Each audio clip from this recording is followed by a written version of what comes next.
Hello students, तो आज हम लोग एक्सरसाइज 7.1 का क्वेश्चन नंबर 12 और 13 करेंगे। 10, 11 हम लोग पहले कर चुके हैं। तो सबसे पहले क्वेश्चन नंबर 12 देखिए कैसे करना है। सबसे पहले हमें फंक्शन दे रखा है x³ plus 3x plus 4 whole divided by root x.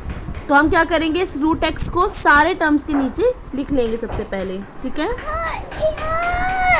x³ divided by root x. और हाँ, एक चीज़, हम लोग रूट एक्स को क्या लिख सकते हैं, x की पावर 1/2 लिख सकते हैं ना। तो मैं डायरेक्ट यहाँ पे रूट एक्स को x की पावर 1/2 लिख रही हूँ। ठीक है, तो रूट एक्स की जगह x की पावर 1/2 प्लस 3x के नीचे भी रूट एक्स आएगा, तो रूट एक्स की जगह हमें लिखना है x की पावर 1/2। क्यों लिख रही हूँ अभी बताती हूँ। प्लस 4 और रूट एक्स की जगह x की पावर 1/2 और ये आ गया dx। ठीक है, x के रिस्पेक्ट में करना है हमें।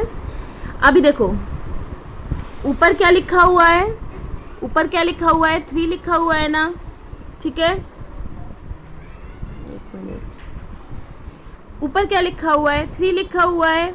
डिवाइड में क्या लिखा हुआ है, x की पावर 3 है और उसके अपॉन में क्या है, x की पावर 1/2। तो क्या हो जाएगा, पावर सब्ट्रैक्ट हो जाएंगी, तो ये हो जाएगा x3 minus 1/2 plus 3x 1 minus 1/2। ये तो सब आपको पता ही होगा ना। और ये क्या हो जाएगा, 4x की पावर माइनस 1/2। इतना क्लियर है। ठीक है, अब हम लोग क्या करेंगे ना, अलग अलग करके लिख देते हैं। तो 3 माइनस 1/2 क्या हो जाएगा, x की पावर 5/2, x की पावर 5/2। ठीक है, dx प्लस इंटीग्रेशन 3 हम लोग यहाँ लिख लेते हैं,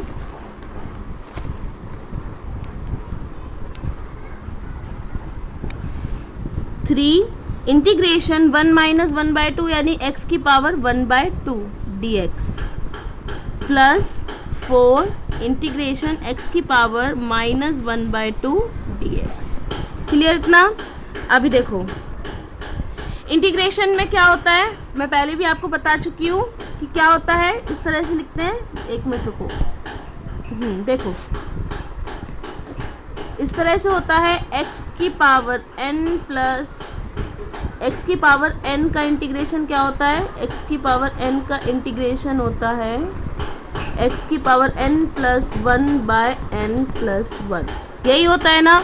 तो इधर n की जगह देखो क्या है, 5/2। तो हम लोग लिख देंगे x की पावर 5/2 प्लस 1। तो 5/2 में जब प्लस 1 करेंगे तो कितना आ जाएगा, 5/2 में जब हम लोग प्लस 1 करेंगे तो हो जाएगा x की पावर 7/2। और जो ऊपर होता है उसी को हम लोग नीचे लिखते हैं। जो पावर में होता है तो ऊपर पावर में 7/2 आया तो नीचे लिखेंगे 7/2 प्लस 3। सिमिलरली x की पावर 1/2 है यानी n की जगह 1/2 है, इसमें 1 ऐड करेंगे तो 1/2 प्लस 1, 1/2 प्लस 1 कितना हो जाएगा, x की पावर 3/2। और जो पावर में होता है उसी को अपॉन में लिख देते हैं। क्लियर। प्लस 4, x की पावर क्या है यहाँ पे, माइनस 1/2। तो n की जगह क्या है, माइनस 1/2, इसमें प्लस 1 करेंगे तो माइनस 1/2 प्लस 1 क्या हो जाएगा, x की पावर 1/2। और जो पावर में होता है उसको नीचे लिख देते हैं और प्लस c। ठीक है, अब इसको थोड़ा सा सिंपल कर लेते हैं हम लोग। देखो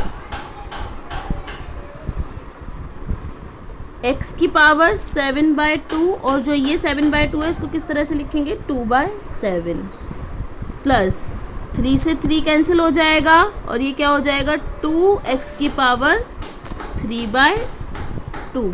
इतना क्लियर है। ठीक है, प्लस ये 4 2 जा 8 हो जाएगा, 8 और x की पावर 1/2 यानी कि रूट x प्लस c। ये हमारा क्या हो गया, आंसर हो गया। ठीक है, होप आप लोगों को समझ में आ गया होगा। नहीं आया हो तो आप लोग मेरे को कमेंट करके बता सकते हैं। अब हम लोग नेक्स्ट क्वेश्चन करते हैं। क्वेश्चन नंबर 13 देखो। क्वेश्चन नंबर 13 हमारा क्या है, क्वेश्चन नंबर 13 है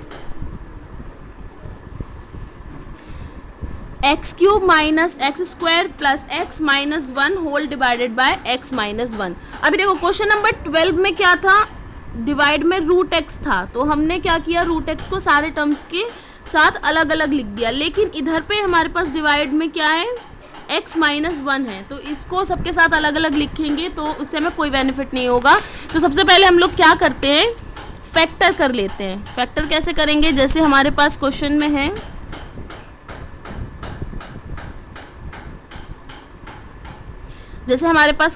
है, integration x cube minus x square plus x minus one divided by x minus one D x. ठीक है, अब क्या करेंगे हम लोग, देखो एक्स क्यूब और एक्स स्क्वायर में से हम लोग क्या कॉमन ले सकते हैं, एक्स स्क्वायर कॉमन ले सकते हैं। तो जब एक्स स्क्वायर कॉमन लेंगे तो अंदर क्या बचेगा, एक्स माइनस वन बचेगा ना। जब हम लोग एक्स क्यूब और एक्स स्क्वायर में से, इन दोनों में से एक्स स्क्वायर बाहर निकालेंगे तो एक्स क्यूब में से एक्स स्क्वायर बाहर निकलेगा तो सिर्फ एक्स बचेगा, माइनस का माइनस, और एक्स स्क्वायर में से एक्स स्क्वायर बाहर निकाल लेंगे तो बचेगा वन। ठीक है, और x माइनस वन में कुछ भी कॉमन नहीं है तो हम लोग प्लस वन बाहर निकालेंगे, प्लस वन कॉमन लेंगे तो x माइनस वन बचेगा, और ये हो गया x माइनस वन। इस क्वेश्चन में कुछ भी नहीं करना है, बस आपको इतना ही दिमाग लगाना है कि हम लोग इसके फैक्टर कैसे कर सकते हैं कि नीचे वाला टर्म हम लोग कैंसिल कर पाए। ठीक है, अभी देखो यहाँ पे भी x माइनस वन है और यहाँ पे भी x माइनस वन है, तो इसको एक बार ही लिख देंगे तो हो जाएगा ये एक्स स्क्वायर प्लस वन और x माइनस वन, और नीचे क्या है हमारा x minus one integration dx।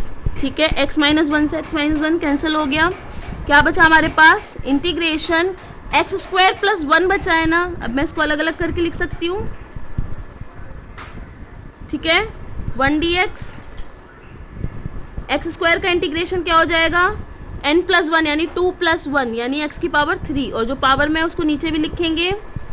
One एक कांस्टेंट है, कांस्टेंट का इंटीग्रेशन क्या हो जाएगा, x कैसे होता है वो मैंने आपको बताया था, प्लस c, ये हमारा क्या हो गया, आंसर हो गया। समझ में आ गया होगा, नहीं आया तो आप मेरे से पूछ सकते हो। अब आगे हम लोग क्वेश्चन नंबर 14 और 15 करेंगे।